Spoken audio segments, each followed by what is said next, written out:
Мужчина! Мужчина! Вы сейчас последний трамвай пропустите! Проспите! Мужчина! Мужчина! Ой, Господи! Помогите кто-нибудь! Помогите, мужчине плохо! Ну кто-нибудь помогите же! Ну что за люди?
Заедь ко мне, как освободишься.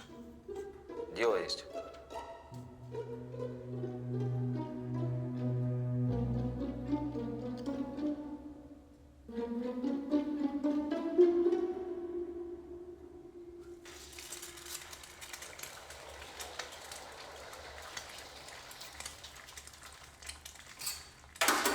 Блин! Сергей Юрьевич, извините, я совсем забыл про яичницу.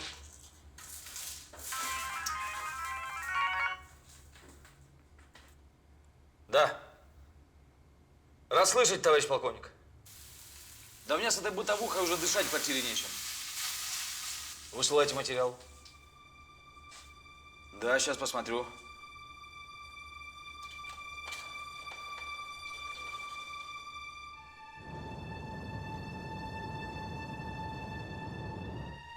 Иди сюда, монстр кулинарии.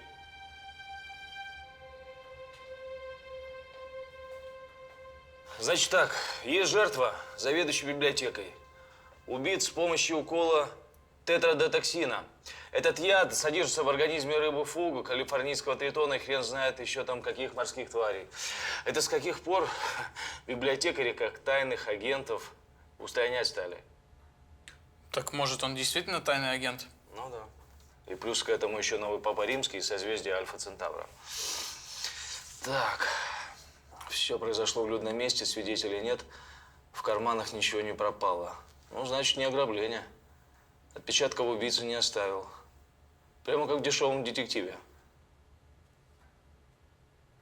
Ну, покажи. Очистил? Ха. Смотри, как новое. Ну, раз ты со сковородкой справился, значит, дело о таинственном убийстве тебе по плечу. Значит так, давай дуй на место работы погибшего, а я свяжусь с родственниками. Есть.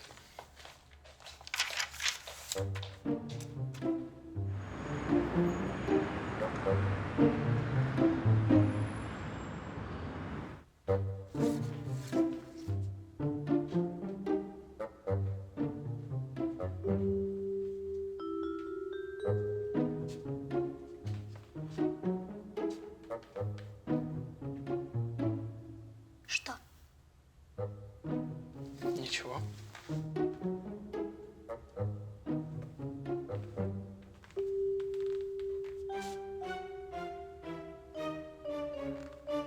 Ой, Здрасте. здравствуйте. Помощник следователя Скрипков. Я по поводу Аркадия Георгиевича. А что у вас здесь? А у нас здесь хозяйственная часть. Наше подсобное помещение. Да, вы по поводу Аркадия Георгиевича. Да. Да, это ужасный случай. Это... Я даже не представляю, кто мог такое с ним сделать. Это какой-то чудовищный абсурд. В нашей библиотеке на нем вот все держалось. У нас такое время сейчас, вы сами понимаете. Посетителей нет практически. Фонды, они не обновляются. О бюджете нашем я вообще молчу. Я понимаю.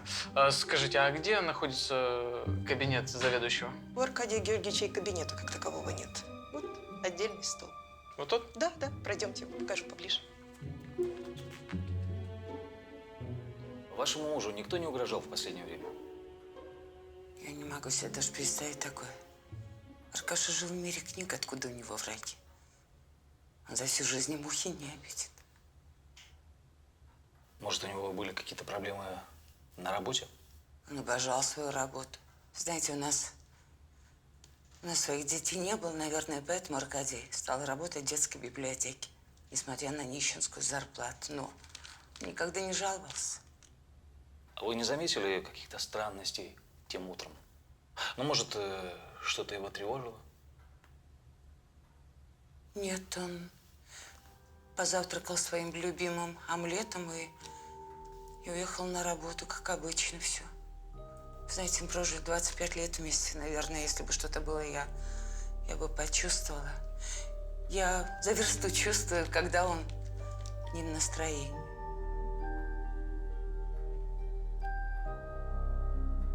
Чувствовала.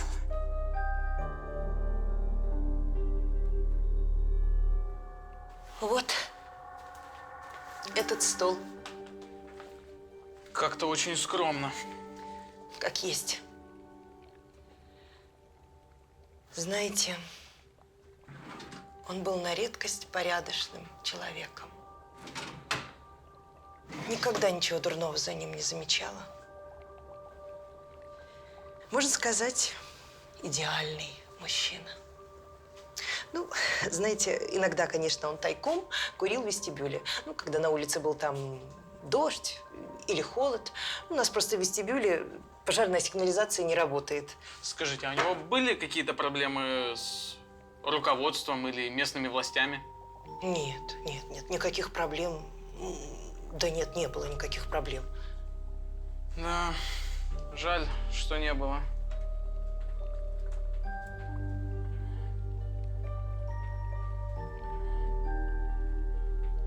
Что? Ничего. Вы знаете, я вспомнила. Месяцев 5 назад была одна ситуация. Да, рассказывайте.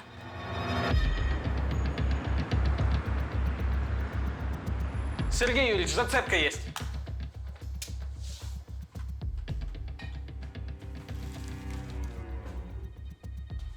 Что в последнее время все интересуются старой прессой.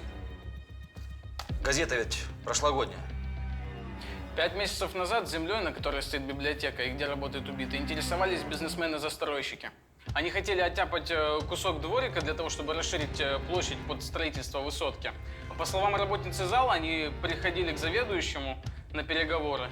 Видимо, хотели денег дать. Но заведующий их просто выгнал. А потом он поставил на уши журналистов и местную администрацию. Конфликт, конечно, замяли, но… Цыпков, скажи, ты что, вправду думаешь, что бедного старого книжного червя укололи по заказу застройщиков? Почему нет?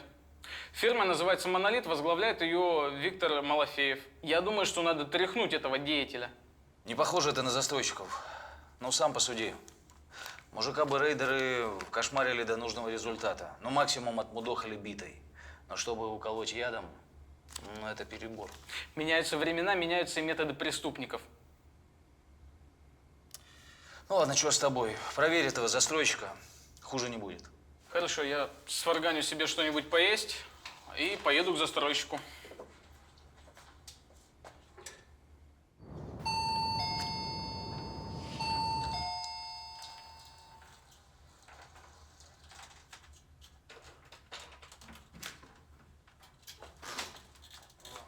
Добрый день. Добрый день. Что это у вас? Это для вас. Я взяла в институте новый электрический, как вы просили, прибор. А электростимуляция парализованных, я хотела сказать, временно парализованных ног. Скажите, а что я вам такое сделал? С каждым разом ваши пытки становятся все изощренней. Теперь электричество уже в ход пошло. Никонов, ну перестаньте быть занудой. Вы все время меня хотите в чем-то уличить. Ничего вы мне не сделали плохого, я вам тоже. Напряжением этого прибора невозможно даже муху убить. Может, вы перепутаете плюсы и минусы, и меня А у шарахнет? вас ничего не горит? Скрипков, ты что там, уснул?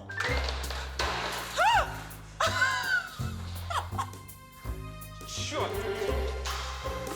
Здравствуйте, Анна. Привет. Представляете, поставил кастрюлю на огонь, а воду налить забыл. Это поправимо? Это выбросить. Блин. Я так понимаю, ваших электрических экспериментов мне не избежать. Нет, вам не избежать. И да, не мешало бы проветрить.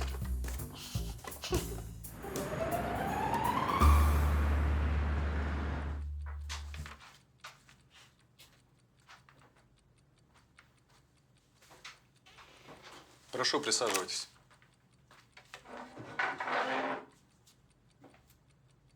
Кофе, чаю, виски? Или помощник следователя не пьет на работе? Вообще-то я ожидал увидеть Виктора Малафеева. Покупайте билет на самолет в США. В смысле? В самом прямом.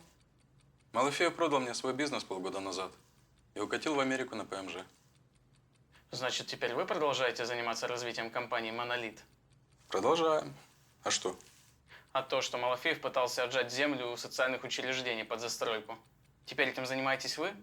А когда не выходит, то делаете прививки несговорчивым заведующим?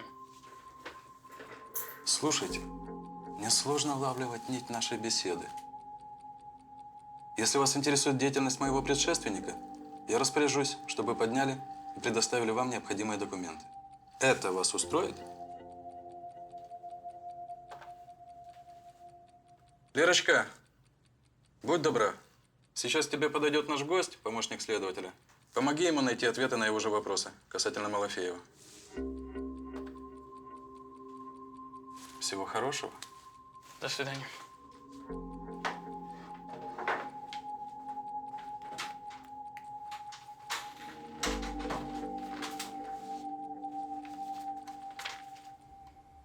Сергей Юрьевич, вы оказались правы. Версия с застройщиками – это мимо. Задолго до убийства библиотекаря фирма «Монолит» нашла другое место получше. Они реализовали тот же проект в другом квартале. Никаких претензий ни у кого не было. Сам Малафеев продал фирму и эмигрировал в Америку. Поэтому никакого смысла убивать библиотекаря у него не было. Да, не слушаешь ты старших, студент. Только зря время тратишь. А я тем временем нарыл в городской следственной базе убийство полугодичной давности, совершенное такой же инъекцией. Совпадение? Не думаю. Держи, готово. О, спасибо, Сергей Юрьевич. А вы же знаете, у меня с руками не очень, у меня головой лучше получается. Но лучше я промолчу.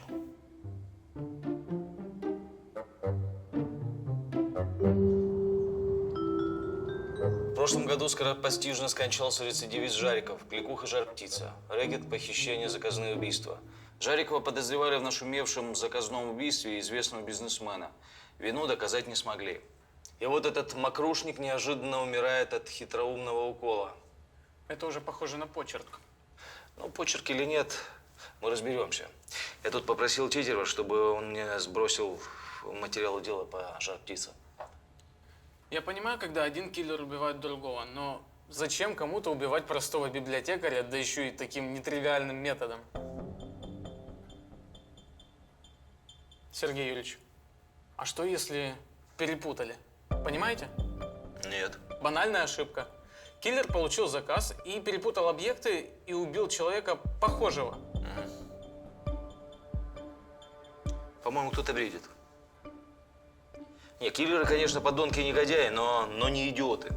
Есть одна классная программа, с помощью которой можно найти фото двойников. Мы можем найти человека, который максимально похож на нашего библиотекаря. Это займет буквально несколько минут. Слушай, меня рябит от этих твоих изощрений. Ну, готово. Наш библиотекарь больше всего похож на депутата горсовета Лескова. Скажете, совпадение?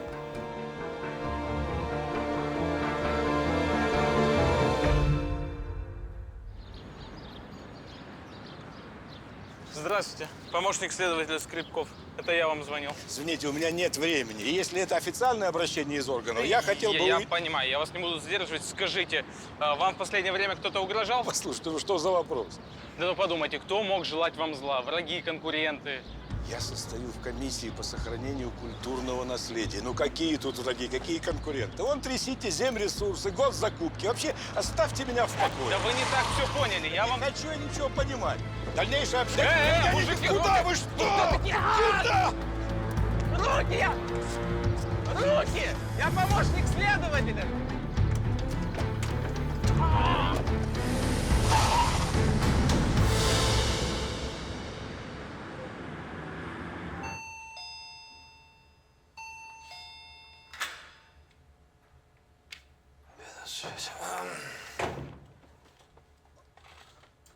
Ну что, принес? Ага.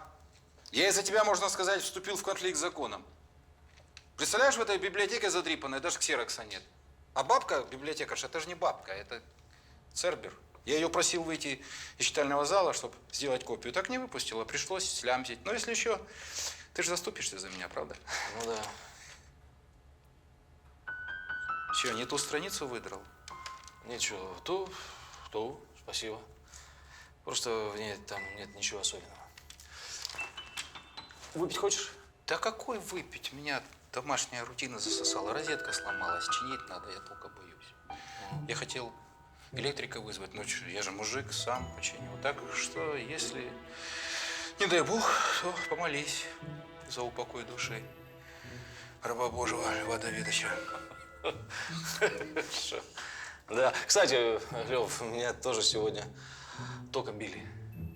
Ну, правда, в лечебных целях. Равинская новый метод испытывала. Ух ты, ну и как? Ты ничего там такого особого не чувствовал? Я просто читал, что если долго воздействовать на человека током низкой частоты, так он может и кайф испытать. Да нет, это все ерунда. Ерунда. Да. Ну, давай. Давай. Спасибо. Не за что.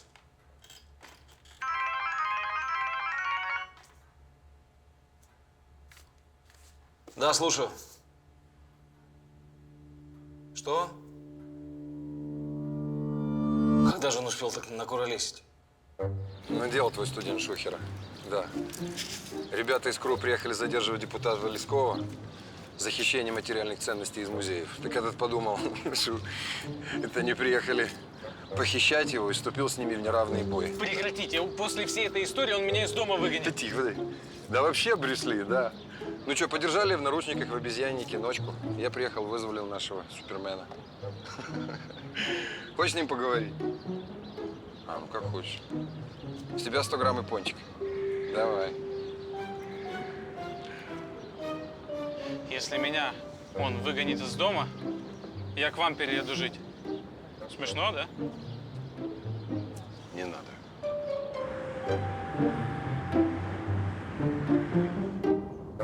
В общем, облажался я, Сергей Юрьевич, и теперь версия у нас 0. Ну что, тогда начнем с самого начала. Мне нужна вся информация по убитым.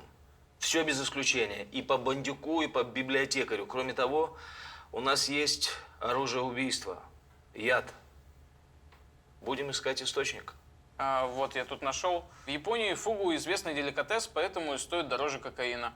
Но если повар ее неправильно выпотрошил, 100% летальный исход. Антидота для яда фугу не существует. Интересно, что сама рыба яд не вырабатывает. Яд попадает к ней с пищей и накапливается в ее органах. При этом самой рыбе яд не вредит. Но люди тоже, бывает, такую кучу дерьма в себе носят, что и не подозревают об этом. Я понимаю, почему наш убийца использовал тетрадотоксин. В одной такой рыбке столько яда, что можно убить человек 40. Но в любом случае убийца где-то должен эту отраву достать. А кто у нас может заниматься добычей этого яда? Ну или завозить его? Привет. Здравствуйте. Ты запрашивал материалы по прошлогоднему убийству Жарикова. Ну и по тому убийству, где он сам обвинялся, да? Ну, я тебе все выслал на почту. Ладно, спасибо. Бизнесмена он убил. Тут сомнений никаких нет. И мы бы все доказали, если бы Жарикова самого не завалил кто-то. Ну, туда ему и дорога. Ну, успеха тебе. Хотя, честно говоря, мучает меня сомнение, что этот мутняк вообще можно раскрутить. Ну, пока. Всего хорошего. Так. Да, за этим Жариковым такой шлейф тянулся. Сергей Юрьевич, а что если кто-то решил самостоятельно восстановить справедливость и убить киллера? Один укол, и Жариков получил свое наказание. Да, это предположение. А нам нужно понимать истинный мотив убийцы со шприцом. Его-то мы и упускаем. Фантастика. Наш убитый бандит еще успевал благотворительностью заниматься. Жертвовал деньги в фонд помощи онкобольным. Ага, карму свою пытался очищать. Ладно, давай, значит, разбираться с ядом. Езжай в институт биохимии. Ну, узнаю у спецов, кто мог работать с таким ядом. Угу. А я что-то здесь поковыряю. Хорошо. Вы на всякий случай спросите у Равинской. Я не знаю, что она может знать по этому поводу. Да уж, от нее всего можно ожидать.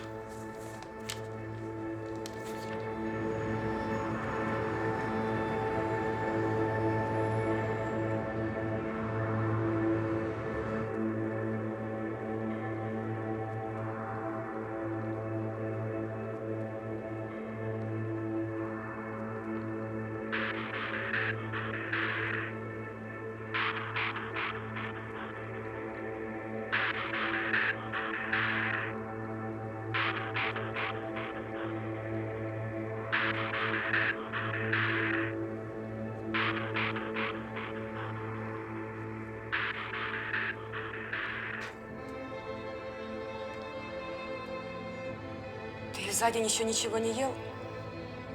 Я рагу приготовила. Иди покушай.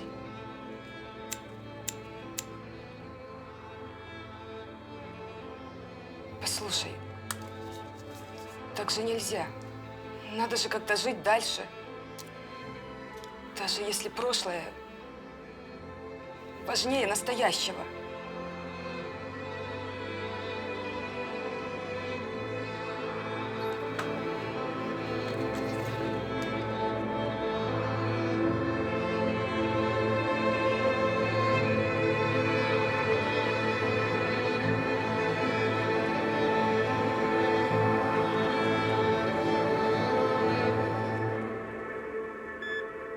Я искренне надеюсь, что ваш прибор пробудет во мне скрытые резервы. Может, ложки-вилки начну притягивать? Или мобильники заряжать? Вы думаете, это смешно? Я думаю, что вы слишком много внимания уделяете моей персоне. Что вы имеете в виду? А вы не знаете? Нет. Ага. Ну ладно. Вы знаете, в нашем городе объявился маньяк, убивающий жертвы одним уколом. Вам что-то известно про тетрадотоксин? Ну, мне известно, что это нервно-паралитический яд. В современной медицине им пытаются лечить онкобольных, а также обезболивать тех, кто прошел химиотерапию. И что, есть результаты? Ну, какие-то есть. В небольших дозах этот препарат крайне полезен. И самое интересное, что у него нет побочных эффектов, но это еще все не доказано. Это еще только на уровне эксперимента. А что такое? Да и так ничего. Мне надо позвонить. Да-да-да, мы закончим процедуру через 7 минут. Вы мне лучше скажите, у вас есть какие-то ощущения? Смотря где. Понятно. Я вернусь через 7 минут.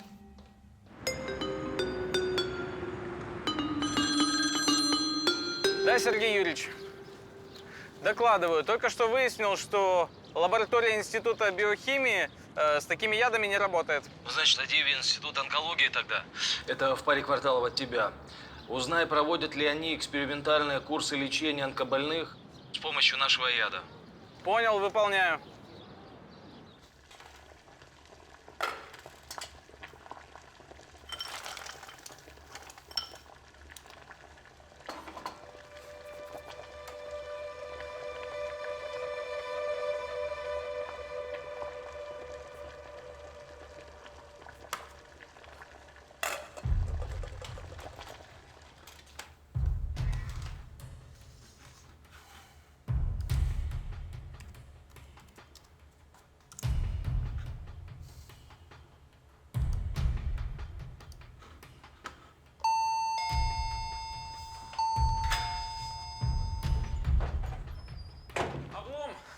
Директор Института онкологии сказал, что никто в нашей стране экспериментальных программ с использованием тетрадотоксина не вел. А я вот на одном форуме посидел. Там есть записи, которые свидетельствуют, что твой директор кое-что не договаривает. У вас что-то варится? Да. Угадай с 3 раз.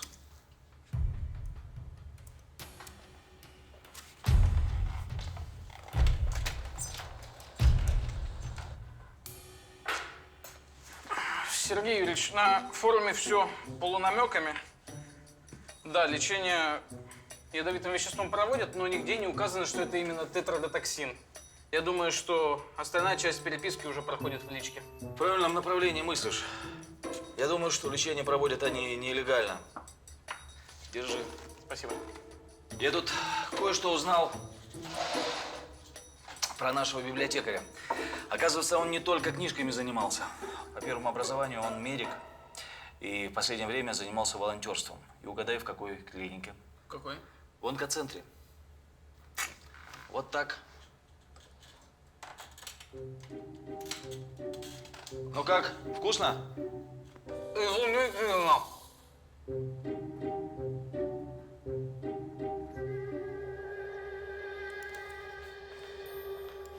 Перекусил? Спасибо, было вкусно. Наконец-то. Чем порадовать, товарищ полковник? Радовать-то особо нечем. У нас новый труп. Так что Стрипкова высылай.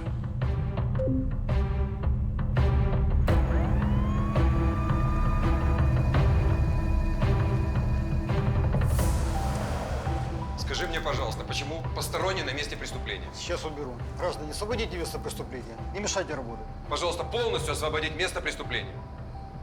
Дедушка, давайте я вам помогу. Куда? Подождите, я должен еще сказать. Бизнес мой тут. Где? Возьмите свой бизнес. Давайте я вас проведу. Потом скажу. Куда вы ведете? Да. Виктор Александрович, что у вас? Есть следы паралича дыхательных путей. На левой руке сломан палец. Очевидно, жертва сопротивлялась. Ну, более подробно скажу после вскрытия. Свидетели есть? После первичного опроса свидетелей нет. Сними для меня место преступления, и можешь возвращаться на базу. Есть.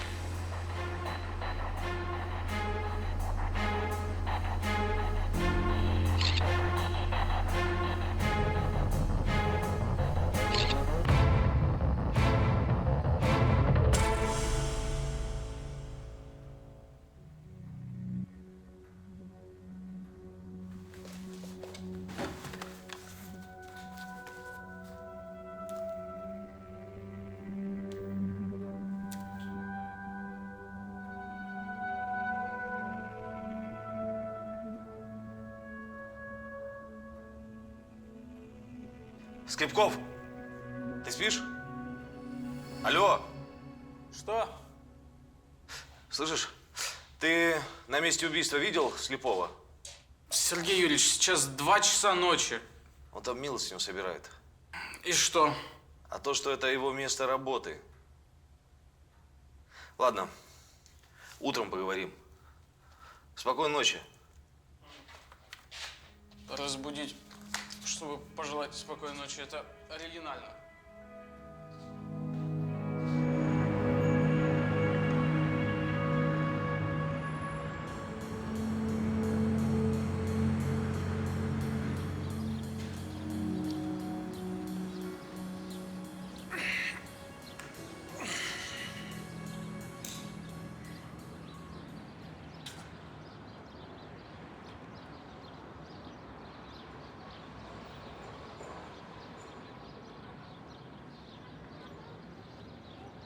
Здравствуйте, я Скрипков, помощник следователя.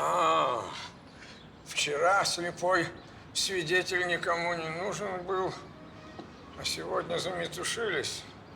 Думаете, раз я инвалид, то и толку от меня никакого? Никто так не думает. Поэтому следователь хочет с вами поговорить. Сергей Юрьевич, мы готовы. Да-да. Вы что-то слышали в момент убийства? Я, как обычно, был на своем месте и четко слышал звуки борьбы. Потом один человек в подворотне начал стонать. А ко мне подошел второй. Мужчина? Да, это был мужчина. У женщин шаг короче и легче. Он тяжело дышал. Милостыни он не собирался давать. Просто приблизил свои глаза, будто хотел убедиться, что я действительно слепой. Он хотел убедиться, что вы не сможете его опознать.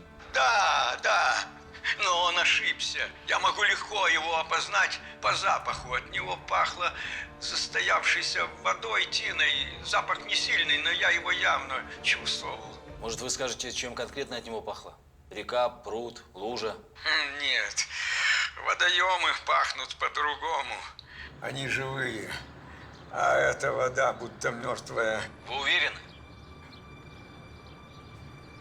Знаете, судьба бывает отбирает что-то одно, но обязательно дает что-то другое взамен. Поэтому у незрячих обострены все оставшиеся чувства. Кстати, вы тоже получили что-то взамен. Взамен чего? Взамен свободы передвижения. Но как вы узнали? Я же ничего не говорил. Я хорошо слышал скрип колес. Он тонкий, как комариный писк, но мне этого было достаточно.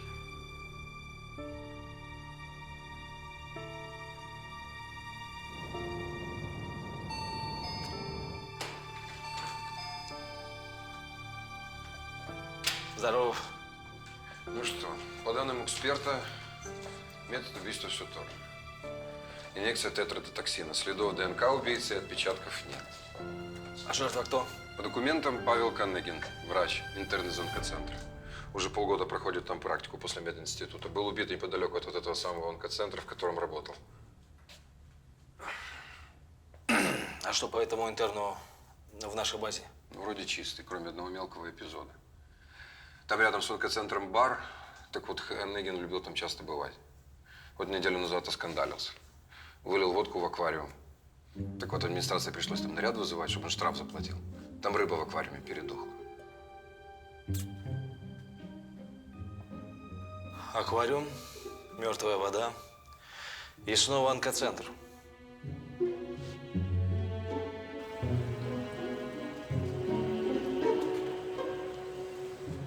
То, что вы просили. Спасибо. Новых пришлось запустить.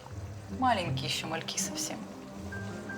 Ну ничего, откормим. Нам повезло. У нас такой профи аквариум обслуживает.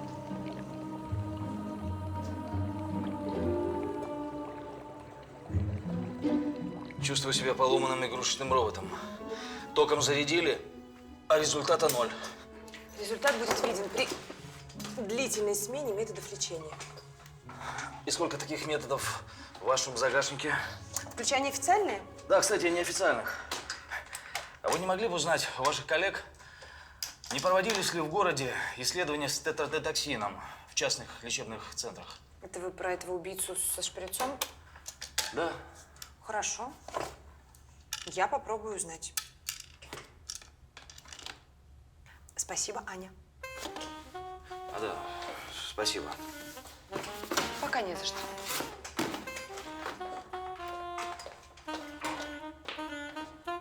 Сергей Юрьевич, это записи камер наблюдения из ресторана. Вот Каннегин. Рай для нищих и шутов. Мотай точно смотреть. Сейчас. Вот. Правда, в чем здесь конфликт, непонятно. Да понятно все. Видимо, выставлялся, но повелся прижимисто и решил после конина на водку перейти, чтобы сэкономить. Собутыльник пошутил по этому поводу. А пьяный Каннегин шутку не понял, быканул. Прогрессивная молодежь. Ну, на охранники. Ты глянь. Собутыльник Каннегин не дурак. Из сортира вышел, охрану увидел и сразу на выход. Красиво слился. Да, по-дружески. Угу. Слушай, нужно найти этого второго. Он важная часть пазла.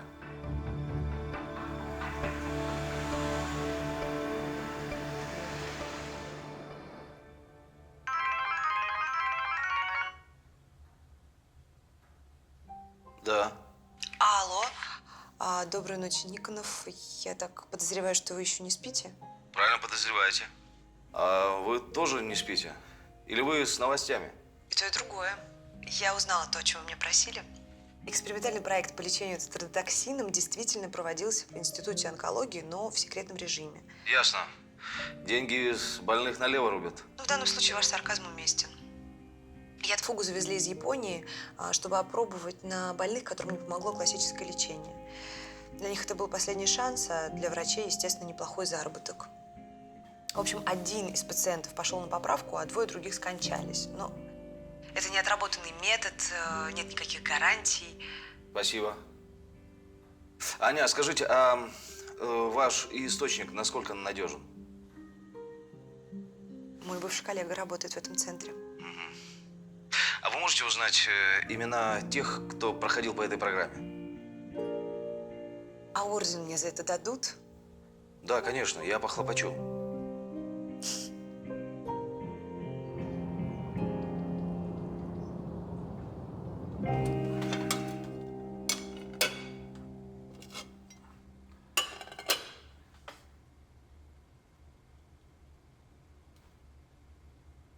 Что там у вас? Список умерших пациентов, которых в онкоцентре лечили ядом. Равинская прислала. А что у тебя? А я выяснил, с кем был убитый Каныгин в ресторане. Это было нетрудно. Они работают вместе. Работали в онкоцентре и в интернатуре. Зовут Михаил Зинкевич, родом из Дзержинска. Они вместе учились в мединституте на одном курсе. Интересно. Давайте.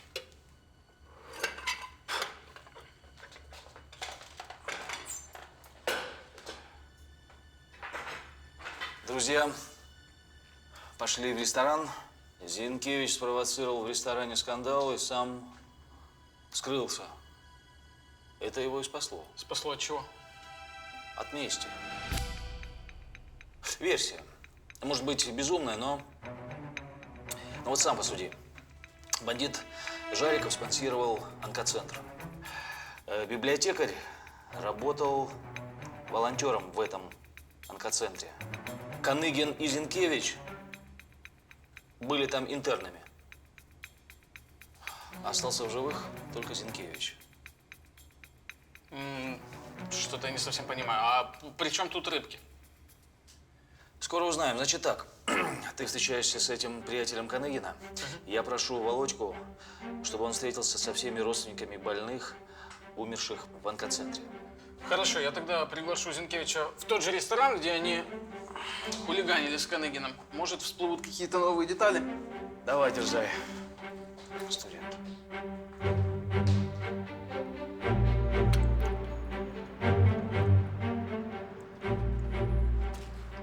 Добрый день. Добрый вам. Спасибо большое, что пришли. У меня к вам будет небольшое дело. По поводу Каныгина? Да. Понятно. Да я уже вроде все рассказал. Пройдемте. Ой, опять этот кабак. Как-то... Не волнуйтесь, я плачу. Да? Да. Хорошо, пойдемте. Вот, проходите.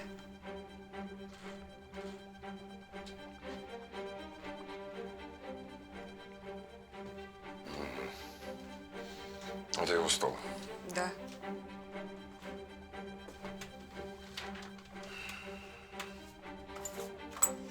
Настя одна из тех, кого лечили от рака новым методом. Девочка 7 лет с обширной опухолью легких. Родители решили использовать тетродотоксин уже после химиотерапии. Это незаконно, но отец настоял. Надеяться было не на что, а девочке очень нравилось, что ее будут лечить веществом, которое хранят в себе рыбы. Настя Диковская. В отделении медсестры детям-именинникам делают стенгазеты. Там висела эта фотография. Нам месяц интернатуры оставался. Ну и мы зашли подумать, посидеть. А почему вы ушли, когда у Каныгина начался скандал из-за водки в аквариуме? Ну, а мне что? Проблемы лишние?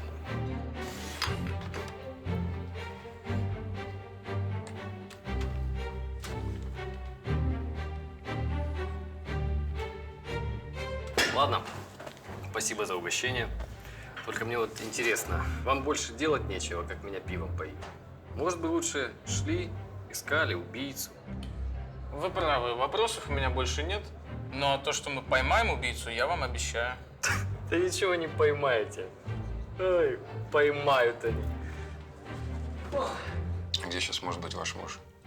Я не знаю, Антон ушел утром. Наверное, на работу. После смерти Насти он практически не общается со мной. Даже не пускает в комнату. А где работает ваш супруг? А что еще медсестры рассказывали об этой Насте? Ой, ее там все запомнили. У нее в палате стоял огромный аквариум. Отец принес. Он занимается обслуживанием аквариумов. И они с Настей вместе.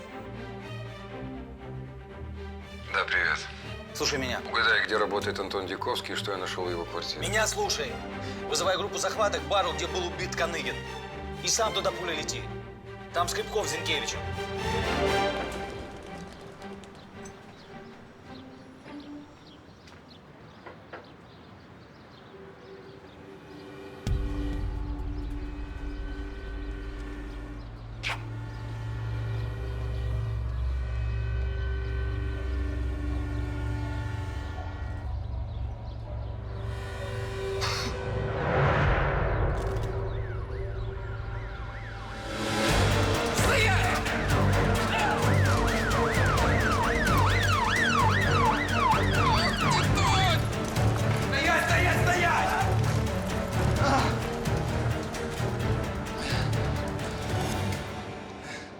Ну что, вроде успели.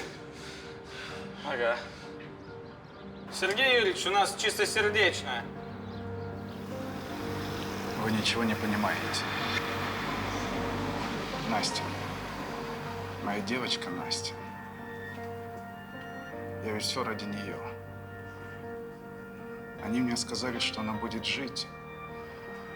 И обманули. Они дали надежду, а потом забрали ее. Они должны были все умереть от того же лекарства, которым убили мою Настю. Пакуем его.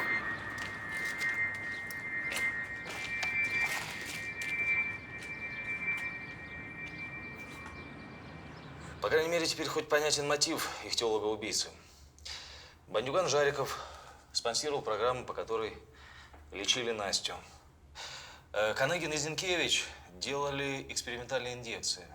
А библиотекарь? Но я думаю, что он первым рассказал Дедковскому о новом методе лечения. Ну и привел к шарлатанам. Оставшееся лекарство, которое не помогло Насте, Дедковской, превратил в орудие мести. Ну, он использовал то орудие, которое, по его мнению, убило его дочь. Это логично. Я сделаю всем кофе. Да, потеря близкого человека порой толкает на страшные поступки. Неужели?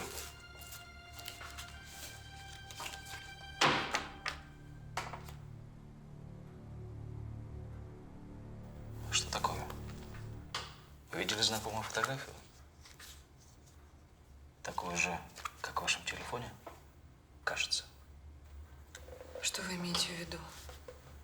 А в чем дело? Вы что, рылись в моем телефоне?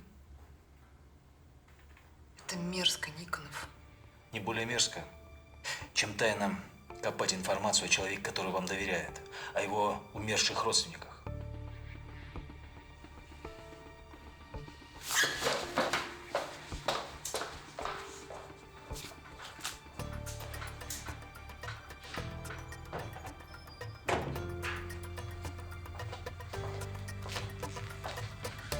Сергей Юрьевич, ну зачем вы так? Занимайся своим делом.